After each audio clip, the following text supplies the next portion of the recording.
Hello दोस्तों, आज के इस वीडियो में हम आपको लेकर आए हैं सन सिटी जोधपुर और जोधपुर में हम आपको आज दिखा रहे हैं मंडोर गार्डन। अगर बात करें मंडोर के इतिहास की तो मंडोर का इतिहास एक अलग ही वैभव का प्रतीक रहा है। दोस्तों, आज हम बात कर रहे हैं मारवाड़ की प्राचीन राजधानी मंडोर के बारे में। तो दोस्तों, मंडोर का प्राचीन नाम मांडवपुर था। यह पुराने समय में मारवाड़ की राजधानी रहा करती थी। राव जोधा ने मंडोर को असुरक्षित मानकर सुरक्षा के लिहाज से चिड़िया टूक पहाड़ी पर मेहरानगढ़ का निर्माण करके अपने नाम से जोधपुर को बसाया और इसे मारवाड़ की राजधानी बनाया। वर्तमान में मंडोर दुर्ग के भग्नावशेष ही बाकी हैं जो बौद्ध स्थापत्य शैली के आधार पर बना था। इस दुर्ग में बड़े बड़े पत्थरों को बिना किसी मसाले की सहायता से जोड़ा गया था। मंडोर पड़िहार राजाओं का गढ़ था और सैकड़ों सालों तक यहाँ से पड़िहार राजाओं ने संपूर्ण मारवाड़ पर अपना राज किया। 14वीं शताब्दी में चुंडाजी राठौर की शादी पड़िहार राजकुमारी से होने पर मंडोर उन्हें दहेज में मिला। तब से पड़िहार राजाओं की इस प्राचीन राजधानी पर राठौर जो शासक थे उनका राज हो गया और मंडोर मारवाड़ की पुरानी राजधानी रही है। मंडोर रावण का ससुराल होने की कहा जाता है कि रावण का ये ससुराल था और यहाँ पर मंदोदरी की शादी यहीं पर हुई थी।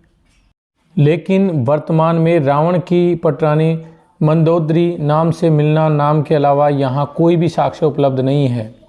मंडोर में सदियों से होली के दूसरे दिन राव का मेला लगता है और मेले के स्वरूप व परंपरा आज भी सैकड़ों साल पुरानी है और ये हाल के वर्षों में स्वरूप में ज़रूर बदला हुआ है। यहाँ के दर्शनीय स्थलों में मंडोर का दुर्ग, देवल, देवताओं की राल, जनना उद्यान और संग्रहालय, महल और अजीत पोल यहाँ प्रमुख दर्शनीय स्थल हैं। मंडोर सांप्रदायिक सद्भाव एवं एकता का भी प्रतीक है।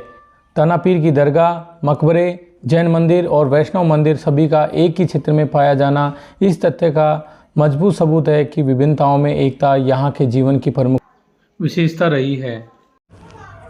इस उद्यान में देसी विदेशी पर्यटकों की भीड़ लगी रहती है। उद्यान में बनी कलात्मक इमारतों का निर्माण जोधपुर के महाराजा अजीत सिंह व उनके पुत्र महाराजा अभय सिंह के शासनकाल के समय 1714 से 1749 ईस्वी के बीच में किए गए थे। इसके पश्चात जोधपुर के विभिन्न राजाओं ने इस उद्यान की मरम्मत आदि करवाकर समय समय इसे आधुनिक ढंग से सजाया और इसका विस्तार किया। मारवाड़ की इस प्राचीन राजधानी में कई प्राचीन स्मारक हैं।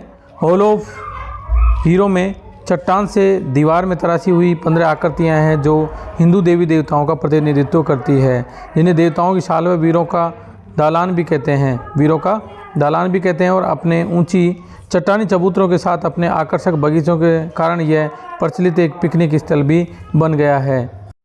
उद्यान में स्थित जनाना महल में वर्तमान समय में राजस्थान के पुरातत्व विभाग ने एक सुंदर संग्रहालय बना रखा है और महल प्रांगण में ही एक पानी का कुंड है जिसे नाग गंगा के नाम से जाना जाता है।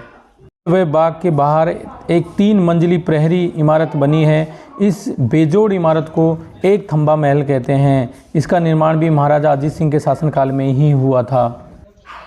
मंडोर उद्यान के मध्य भाग में दक्षिण से उत्तर की ओर एक पंक्ति में जोधपुर के महाराजाओं के स्मारक ऊंची प्रस्तर की कुर्सियों पर बने हुए हैं, जिनकी स्थापत्य कला में हिंदू स्थापत्य कला के साथ मुस्लिम स्थापत्य कला का उत्कृष्ट समन्वय देखा जा सकता है।